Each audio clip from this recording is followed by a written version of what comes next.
നമസ്കാരം സുഹൃത്തുക്കളെ, എല്ലാവർക്കും എൻ്റെ പുതിയ വീഡിയോയിലേക്ക് സ്വാഗതം. മഴക്കാലം വന്നു, അപ്പോൾ സ്വാഭാവികമായും നമ്മുടെ ബോഗൻവില്ല ചെടികളുടെ പരിചരണം നമ്മൾ മനസ്സിലാക്കേണ്ടതുണ്ട്. കാരണം ഈ കഴിഞ്ഞ ആഴ്ച വരെ നന്നായി പൂത്തിരിക്കുന്ന ചെടികളാണ് നമുക്കുണ്ടായിരുന്നത്. ഇതുപോലുള്ള വിലയേറിയതും അതുപോലെ തന്നെ ഹൈബ്രിഡ് ആയിട്ടുള്ള ഒട്ടനവധി ചെടികൾ കഴിഞ്ഞ സീസണിൽ നമ്മൾ വാങ്ങിച്ചിട്ടുണ്ടാവും. അതൊക്കെ ചെറിയ ചെടികളായിരിക്കും. അപ്പോൾ ഈ മഴയെ അതിജീവിക്കുന്നതിന് വേണ്ടി നമ്മുടെ സഹായം അതിനാവശ്യമുണ്ട്. ഞാൻ പറഞ്ഞതുപോലെ കഴിഞ്ഞ ആഴ്ച വരെ നന്നായി പൂത്തിരിക്കുന്ന ചെടികൾ ഇനി പൂക്കളൊക്കെ കൊഴിഞ്ഞ് അതിൻ്റെ ഭംഗിയൊക്കെ നഷ്ടപ്പെട്ട് പിന്നെ പലരും ഞാൻ കാണുന്നത് അതൊരു മൂലയിലേക്ക് തള്ളുന്ന ഒരവസ്ഥയാണ്. അപ്പോൾ അതിനു മുമ്പേ നമ്മൾ ഈ ശക്തമായ മഴയിൽ നിന്ന് നമ്മുടെ ചെടിയെ സംരക്ഷിക്കണം. സംരക്ഷിക്കുക എന്ന് പറയുന്നത് സാധാരണഗതിയിൽ ഈ ബോഗൻവില്ല എന്ന് പറയുന്നത് ഹാർഡ് സ്റ്റെമ്മോട് കൂടിയിട്ടുള്ള ചെടികൾ തന്നെയാണ്. അപ്പോൾ മഴയെയും വെയിലിനെയും ഒക്കെ നന്നായിട്ട് അതിജീവിക്കാൻ കഴിയും അതിന്. എന്നാൽ ഞാൻ പറഞ്ഞതുപോലെ ഈ ഹൈബ്രിഡ് ഐറ്റംസ് ഒക്കെ ചെറിയ കമ്പുകളുള്ള ചെടികളായിരിക്കും നമ്മൾ വാങ്ങിച്ചിട്ടുണ്ടാവുക. അപ്പോൾ നമുക്ക് ശ്രദ്ധയിൽപ്പെടാതെ അതിൽ വെള്ളം കെട്ടി നിൽക്കുകയോ അല്ലെങ്കിൽ വേറെ എന്തെങ്കിലും അഴുക്കുകൾ ഉണ്ടാവുകയോ ചെടി നശിക്കാനൊക്കെ കാരണമായേക്കാം. അതുകൊണ്ട് എല്ലാ ദിവസവും ഈ ശക്തമായ മഴക്ക് നമ്മുടെ ചെടിയുടെ അടുത്തേക്ക് നമുക്ക് എത്താനും കഴിഞ്ഞെന്ന് വരില്ല. നമുക്ക് ഒന്നോ രണ്ടോ ദിവസം അല്ലെങ്കിൽ രണ്ടിൽ കൂടുതൽ ദിവസം വെള്ളം കെട്ടി നിൽക്കുകയാണെങ്കിൽ സ്വാഭാവികമായും അത് നശിച്ചു പോകാനുള്ള ചാൻസ് ഉണ്ട്. അപ്പോൾ അത്തരം സന്ദർഭങ്ങൾ ഇല്ല എന്ന് ചെയ്യുന്നതിന് വേണ്ടി നമ്മൾ ചെയ്യേണ്ടുന്നത് ഇതിന് വേണ്ട ആവശ്യമായ സംരക്ഷണം കൊടുക്കുക എന്നുള്ളത്. അത് ഞാൻ ചെയ്തിരിക്കുന്നത് കണ്ടോ, ഇതുപോലുള്ള പ്ലാസ്റ്റിക് ഷീറ്റുകൾ കെട്ടിയിട്ട് അതിൻ്റെ അടിയിലേക്കൊന്ന് മാറ്റി വെച്ചു. അതുകൊണ്ട് രണ്ട് ഗുണങ്ങളാണുള്ളത്.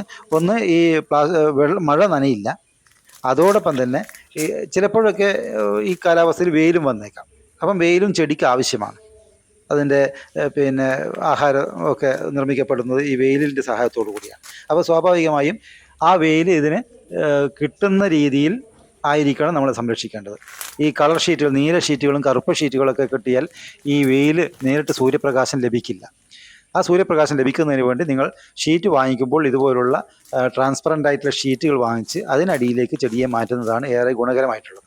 ഇനി അതില്ല എങ്കിൽ നിങ്ങൾ സൺഷെയ്ഡിൻ്റെ അടിയിലോ മറ്റോ വെക്കുക. അവിടെ നിന്നാകുമ്പോൾ ചാറ്റലായിട്ടുള്ള മഴ ലഭിക്കുകയും ചെയ്യും, ആവശ്യമായ വെള്ളം ലഭിക്കും.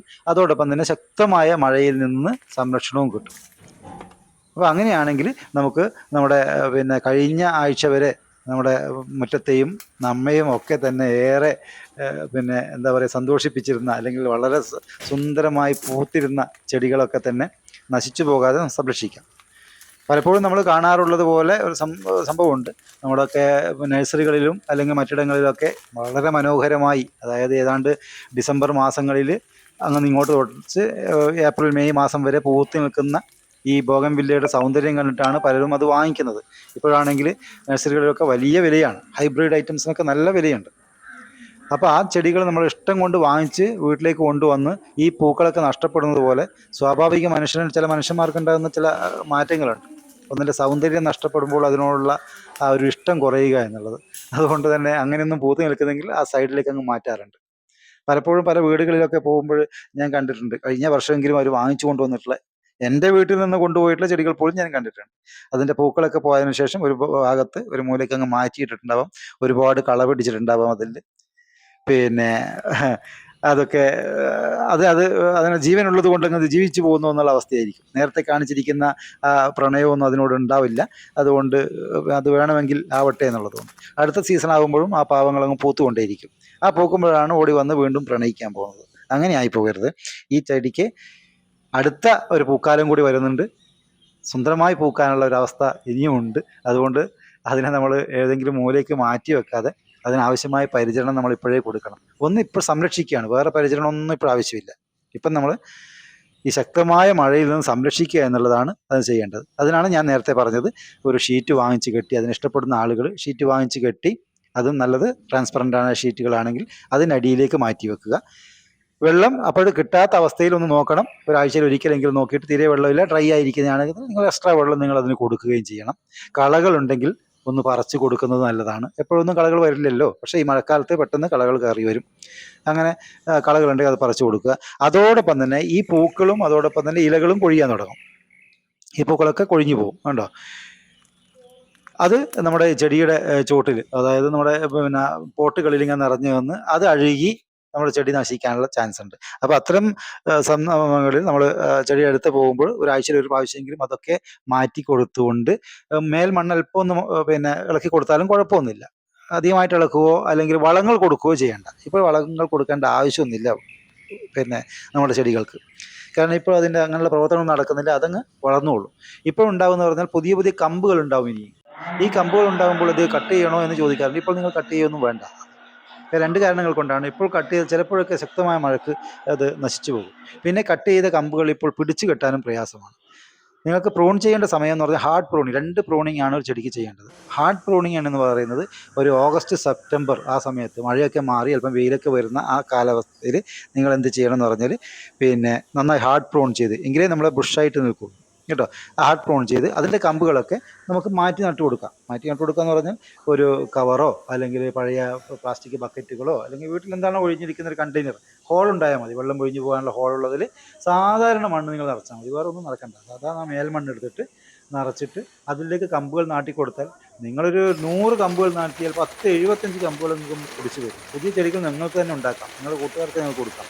ഇനി വേണമെങ്കിൽ ആവശ്യക്കാർക്ക് നിങ്ങൾക്ക് വിൽക്കുകയൊക്കെ ചെയ്യാം കേട്ടോ. ഇതൊക്കെ ആവശ്യക്കാരുണ്ട്. പ്രത്യേകിച്ച് പുതിയ ഹൈബ്രിഡ് ചെടികൾക്കൊക്കെ ഇഷ്ടംപോലെ ആവശ്യക്കാരുണ്ട്. ചെറിയൊരു കമ്പനി പോലും ഞാൻ നേരത്തെ കാണിച്ചിട്ടുള്ള പിന്നെ അത് ഈ വർഷം ഞാൻ വാങ്ങിച്ചതാണ്. പിന്നെ മഹാറാണി ഏതാണ്ട് 1000 രൂപയോളായി ചെറിയൊരു കമ്പ് കിട്ടാൻ വേണ്ടി. ഇപ്പോഴല്പം കുറഞ്ഞിട്ടുണ്ട്. നേരത്തെയൊക്കെ നല്ല വിലയുണ്ടായിരുന്നു, ഇപ്പോൾ കുറഞ്ഞ് വരുന്നുണ്ട് ഓരോന്നിനും. അപ്പോൾ അതുകൊണ്ട് പിന്നെ നമുക്ക് പുതിയ ഒരുപാട് കമ്പുകൾ നട്ട് പുതിയ ചെടികൾ ഉണ്ടാക്കുകയും ചെയ്യാം.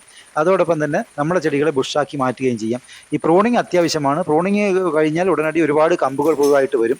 അതും നീണ്ടു പോകുന്നുണ്ട്, ചിലപ്പോഴങ്ങനെ കണ്ടുവരാറുണ്ട്. അപ്പോൾ നമ്മൾ പൂക്കാനുള്ള സമയം എന്ന് പറഞ്ഞാൽ ഒക്ടോബർ നവംബർ സമയങ്ങളിലാണ് പൂക്കുന്നത്. ആ സമയത്ത് വീണ്ടും ഒന്നും കൂടി പ്രൂൺ ചെയ്ത് ആ സമയത്ത് വെള്ളം കുറച്ച് കൊടുക്കുക. അതുപോലെ തന്നെ പൂക്കാനുള്ള വളങ്ങൾ കൂടി കൊടുക്കുക. നേരത്തെ നമ്മൾ ആദ്യത്തെ പ്രൂണിങ്ങിന് നൈട്രജൻ അടങ്ങിയ വളങ്ങൾ, അത് ചാണകപ്പൊടിയൊക്കെ കൊടുത്താൽ മതി. പക്ഷേ പിന്നീട് പൊട്ടാഷ് അടങ്ങിയ വളങ്ങൾ കൂടുതലായിട്ടും കൊടുക്കുക, വെള്ളം കുറച്ച് കൊടുക്കുക, നല്ല വെയിലത്ത് വെച്ച് കൊടുക്കുക. ഒരു ഡിസംബർ ആ സമയത്ത് നന്നായിട്ട്, വളരെ നന്നായിട്ട് കൊലയോടുകൂടി പൂക്കുന്ന ഒരവസ്ഥ നമുക്ക് കാണും. അതാണ് നമുക്ക് പിന്നെ അതിൽ ചെയ്യാനുള്ളത്. അല്ലാതെ എന്തുകൊണ്ട് ഞാൻ നഴ്സറിയിൽ നിന്ന് വാങ്ങിക്കുമ്പോൾ ബുഷായിട്ടുണ്ടായിരുന്നു, ഇതെന്താ ഇങ്ങനെ നീണ്ടു പോകുന്നതൊന്നും വളരെ ടെൻഷൻ അടിക്കേണ്ട ആവശ്യമൊന്നുമില്ല. അത് നീണ്ടു പോകും, അതിൻ്റെ സ്വഭാവം അങ്ങനെയാണ്. അതിനെ നമ്മൾ പ്രൂൺ ചെയ്തിട്ടാണ് ചെറിയ ചെടികൾ, ബുഷായിട്ടുള്ള ചെടികളാക്കി മാറ്റുന്നത്. അതുകൊണ്ട് പിന്നെ അതിൽ വല്ലാതെ അങ്ങനെ ടെൻഷൻ അടിക്കേണ്ട. ഈ സമയത്ത് വല്ലാത്ത കമ്പുകൾ നീണ്ടു പോവുകയൊക്കെ ചെയ്യും കേട്ടോ. അപ്പോൾ നേരത്തെയൊക്കെ നന്നായി പൂത്തിരിക്കുന്ന ചെടിയാണ് ആദ്യം കാണിച്ചില്ല. ആ ചെടികളൊക്കെ ഇപ്പോൾ കണ്ട പൂക്കളൊക്കെ കൊഴിഞ്ഞ് ഞാനത് മാറ്റി വെച്ചിട്ടുണ്ട്. ഫയർ ഓപ്പയിലാണത്. നന്നായി ഒരുപാട് പൂത്ത ചെടികൾ, പൂക്കൾ തന്നിട്ടുള്ള ഒരു ചെടിയാണ്. അപ്പോൾ പിന്നെ ഇതൊക്കെ നാടൻ വെറൈറ്റി ചെടികളാണ്. അപ്പോൾ എങ്കിൽ പോലും നമ്മൾ ആ ചെടികൾ ഇപ്പോൾ ശ്രദ്ധിക്കുകയാണെങ്കിൽ നമുക്ക് നല്ല പൂക്കൾ കിട്ടും. പിന്നെ ഒരു കാര്യം വരാൻ പോകുന്നത് പറഞ്ഞാൽ, ഇതുപോലുള്ള ഈ പോട്ടുകളിലൊക്കെ വെള്ളം കെട്ടി നിൽക്കുകയാണെങ്കിൽ നിങ്ങളൊരു കാര്യം കൂടി ശ്രദ്ധിക്കണം. കുറച്ചും കൂടി നേരത്തെ പോട്ട് ചെയ്തിട്ടുള്ള ചെടികളാണെങ്കിൽ ഇതിൽ വെള്ളം കെട്ടി നിൽക്കുന്നു. അപ്പോൾ വെള്ളം കെട്ടി നിൽക്കാതെ കാരണം എന്ന് പറഞ്ഞാൽ വെറുതെ കൊത്തി കൊടുത്താലേ വെള്ളം പോവില്ല. ആ ചട്ടി ഒന്ന് പിന്നെ എന്ത് ചെയ്യണം, ഒന്ന് നിങ്ങൾ ചരിച്ച് നോക്കുക. അതിൻ്റെ അടിഭാഗത്തായിരിക്കും ഹോൾ ഉണ്ടാവുക. അടിഭാഗത്ത് ഹോളുള്ളത് കൊണ്ടുള്ള പ്രശ്നം എന്ന് പറഞ്ഞാൽ ഇതിൻ്റെ വേരുകൾ തെങ്ങിയിട്ട് പിന്നെ ഈ അടിഭാഗത്തുള്ള ഹോളിലൂടെ ഭൂമിയിലേക്ക് പോയിട്ടുണ്ടാവാം. അപ്പോൾ നിങ്ങൾ പൊക്കുമ്പോൾ തന്നെ എന്ത് ചെയ്യാൻ പറ്റില്ല, പെട്ടെന്ന് പൊക്കിയെടുക്കാൻ പറ്റില്ല. ഏറ്റവും അടിഭാഗത്താണ് ഹോളുള്ളതെങ്കിൽ അതിൻ്റെ വേരുകൾ നേരെ ഭൂമിയിലേക്ക് പോയിട്ടുണ്ടാവും. അപ്പോൾ അങ്ങനെയുള്ള അവസരങ്ങളിൽ വെള്ളം പോകില്ല. ഈ അവസരത്തിൽ നമ്മൾ ചെയ്യേണ്ടതെന്ന് പറഞ്ഞാൽ പിന്നെ ഈ ചെടിയൊന്ന് തിരിച്ചിട്ട് നോക്കുക, അല്ലെങ്കിൽ ഇതിൻ്റെ പിന്നെ ചട്ടിയുടെ അടിഭാഗം ഒന്ന് പരിശോധിച്ച് നോക്കുകയാണെങ്കിൽ ആ വേരുകൾ വന്ന് പിന്നെ അവിടെ തടസ്സം നിൽക്കുന്നതായിട്ട് നമുക്ക് തോന്നാം. അത് സന്ദർഭങ്ങളിൽ നമുക്ക് ഇത് അങ്ങനെയുള്ളൊരു ചെടിയാണിത്. കൂടുതലായിട്ട് വലിയ ബ്ലോക്കൊന്നും ആയിട്ടില്ല, എങ്കിൽ പോലും പിന്നെ ഇതിന് വെള്ളം കെട്ടി നിൽക്കുന്നുണ്ട്. ഇതുപോലെ നമുക്ക് മറച്ചിട്ട് നോക്കിയാൽ ഇതുപോലുള്ള അടിയിലുള്ള ഹോളിലൂടെ ഇതുപോലെ വേരുകൾ താഴെ വന്നിട്ടുണ്ട്. ഈ വേര് നമുക്ക് നീക്കം ചെയ്ത് കൊടുക്കാം, ഒന്നും ചെടിക്കൊന്നും സംഭവിക്കുകയും ചെയ്യില്ല കേട്ടോ. ഇത് നമുക്ക് ഒരു നൈഫ് എടുത്തിട്ട് നന്നായിട്ട് കട്ട് ചെയ്ത് കൊടുക്കുക. പിന്നെ അതിൻ്റെ താഴേക്ക് ഇത് ഭൂമിയിലേക്ക് ഇറങ്ങിപ്പോയിട്ടുണ്ടാവും. 1-2 വർഷം വെക്കുകയാണെങ്കിൽ നമുക്കത് പറിച്ചെടുക്കാൻ തന്നെ ബുദ്ധിമുട്ടായിരിക്കും കേട്ടോ. അപ്പോൾ തായ് വേര് കൊണ്ട് അങ്ങോട്ട് പോയതുകൊണ്ട് കുഴപ്പമൊന്നും സംഭവിക്കില്ല അതിന്. പിന്നെ എന്നിട്ട് നമ്മൾ പിന്നെ എന്താ ചെയ്യേണ്ടതെന്ന് പറഞ്ഞാൽ, ഒരു കമ്പി എടുത്തിട്ട്, ഇതിപ്പോൾ വലിയ ഹോളൊന്നും കാര്യമായിട്ട് അടഞ്ഞിട്ടില്ല, എങ്കിൽ ഇപ്പോൾ ഞാൻ കാണിക്കാം. ഇതുപോലെ കമ്പി എടുത്തിട്ട് അതിൻ്റെ ഹോളൊന്ന് അല്പം വലുതാക്കി കൊടുക്കുക. ഏതെങ്കിലും ഭാഗത്തേക്കൊന്ന് നോക്കിയാൽ മതി, വേരിന് നേരെ കുത്തേണ്ട ആവശ്യമില്ല. പിന്നെ എന്നിട്ട് അതിന് ഹോളൊന്ന് വലുതാക്കി കൊടുത്തതിന് ശേഷം തിരിച്ച് വെച്ച് മുകളിൽ നിന്ന് മണ്ണിലേക്കും ആ കമ്പി കൊണ്ട് ഒന്ന് കുത്തി കൊടുത്താൽ വെള്ളം ഒഴിഞ്ഞു പോകും. ഇങ്ങനെ കുത്തുമ്പോൾ ശ്രദ്ധിക്കേണ്ട ഒരു കാര്യം എന്ന് പറയുന്നത്, ഞങ്ങൾ വേര് ക്ഷതം ഉണ്ടാവേണ്ട. ഇതൊന്നും സംഭവിക്കില്ല, നാടൻ ചെടികൾ എന്ത് വേര് സംഭവിച്ചാലും ഒന്നും സംഭവിക്കാറില്ല. അപ്പോൾ നേരത്തെ ഞാൻ കാണിച്ചതുപോലെ കണ്ട ആ ചെടികളൊക്കെ ഇപ്പോഴും ഇങ്ങനെ പൂക്കാത്ത അവസ്ഥയാണ്. എങ്കിൽ പോലും നമ്മളതിനെ ശ്രദ്ധിക്കുക. നമുക്ക് നല്ല ഇഷ്ടമുള്ള പൂക്കൾ തരുന്ന ചെടികളാണ് ബോഗൺവില്ലകൾ. അതുകൊണ്ട് ബോഗൺവില്ലയുടെ സംരക്ഷണത്തെക്കുറിച്ച്, മഴക്കാല സംരക്ഷണത്തെക്കുറിച്ചിട്ടുള്ള വിവരങ്ങൾ നിങ്ങൾക്ക് സഹായമാവുകയാണെങ്കിൽ എൻ്റെ ഈ വീഡിയോ ഒന്ന് സബ്സ്ക്രൈബ് ചെയ്യുക, ലൈക്ക് ചെയ്യുക, ഷെയർ ചെയ്യുക.